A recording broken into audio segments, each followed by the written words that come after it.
Yang ke-18, berapa baik kita mengatur waktu kita. Sudahkah kita menjadikan Yesus sebagai Tuhan atas waktu kita?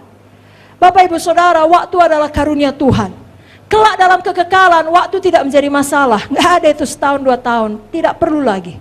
Tetapi sekarang di bumi, itu adalah hal yang paling berharga. Karena waktu tidak dapat dibeli atau dipinjam. Dan Tuhan akan minta pertanggungan jawab atas penggunaan waktu kita. Kalau kita memboroskan separuh hari kita melakukan hal-hal yang tidak penting, maka akhirnya kita akan memboroskan separuh hidup kita. Memboroskan waktu sama dengan menyia-nyiakan hidup. Waktu terus berjalan, bagaimana kita menggunakan waktu kita. Kalau kita menghambur-hamburkan waktu kita yang berharga, kita tidak bisa melakukan semua kehendak Tuhan.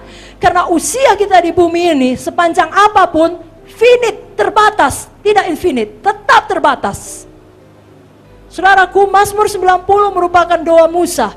Karena generasinya sudah berkelana 40 tahun di padang belantara, mereka tidak percaya janji Tuhan, mereka keraskan hati, mereka binasa. Maka di dalam Mazmur 90, Musa berdoa bagi generasi yang akan datang supaya tidak memboroskan hidup mereka dengan tujuan yang tidak menentu.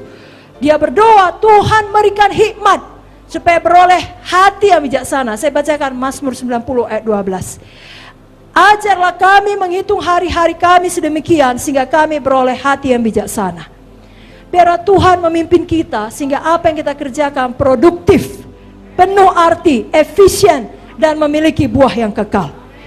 Efesus 5 ayat 16, pergunakanlah waktu yang ada karena ini adalah hari-hari yang jahat. Saudaraku, baik kita yang masih muda, kita gunakan waktu baik-baik. Baik saudara yang sudah menuju seperti Ibu Munte, saudara gunakan waktu baik-baik. Mudakah, sudah lebih tuakah, semua tetap produktif, semua tetap segar, semua tetap berbuah.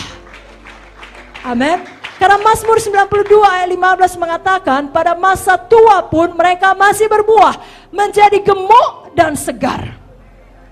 Kenapa? Karena memakai waktu dengan baik. Saudaraku, saudara lihat cerita Kaleb, 85 tahun, masih berkata, berikan Hebron kepadaku. Dia berkata sedemikian dengan pengertian bahwasanya dia harus menghadapi raksasa di sana. Dia tahu betul dia harus berperang. Dia tahu betul dia harus direpotkan, tangannya harus menjadi kotor. Bahkan dia harus menghadapi resiko. Tapi dia berkata, 40 tahun sudah berlalu, kekuatanku masih sama. Dari mana dia bisa dapat visi seperti ini? Saya yakin dia sama seperti Joshua memperhatikan hidup Musa.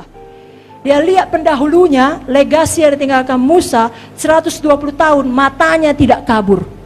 Wah, aku 85 tahun, mainkan. Mana Hebron?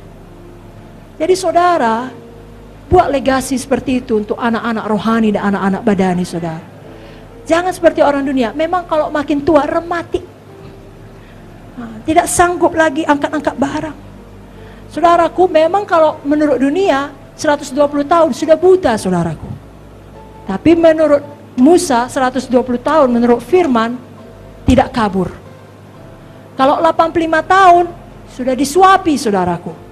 Tapi bolang kita 89 tahun masih membaptis saudaraku. Doa syafaat saudaraku, mengunjungi saudaraku. 90-nya bolang itu.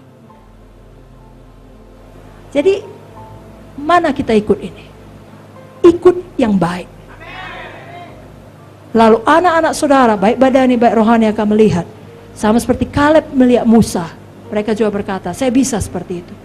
Sudah tua tetap memakai waktu dengan baik untuk Tuhan Yesus. Bukan, aku menikmati masa tua. Sudah capek aku masa muda, habis menginjil mengunjungi. Sekarang masa tua, ongkang-ongkang kaki lah. Ya itu pilihan kita. Hanya sekali kita hidup. Apa yang kita dapat di sorga dari apa yang kita lakukan di dunia ini. Jangan terikat dengan handphone, alat gadget lainnya. Dan sebaliknya sangat kurang merenungkan firman, sangat kurang berdoa, hanya sekedarnya. Kita harus kembali kepada hal yang mendasar, doa dan firman, doa dan firman, doa dan firman, doa dan firman. Tidak ada cara lain. Zoe tidak mungkin memenuhi kehidupan orang yang malas berdoa, malas merenungkan firman. Renungkan, bukan sekedar dibaca, renungkan. Seperti contoh tadi, sehingga waktu saudara nyapu pun, saudara hubungkan kepada firman. Cuci muka pun, hubungkan kepada firman. Berkendara pun, saudara nyanyi firman, nyanyi mazmur. Haleluya.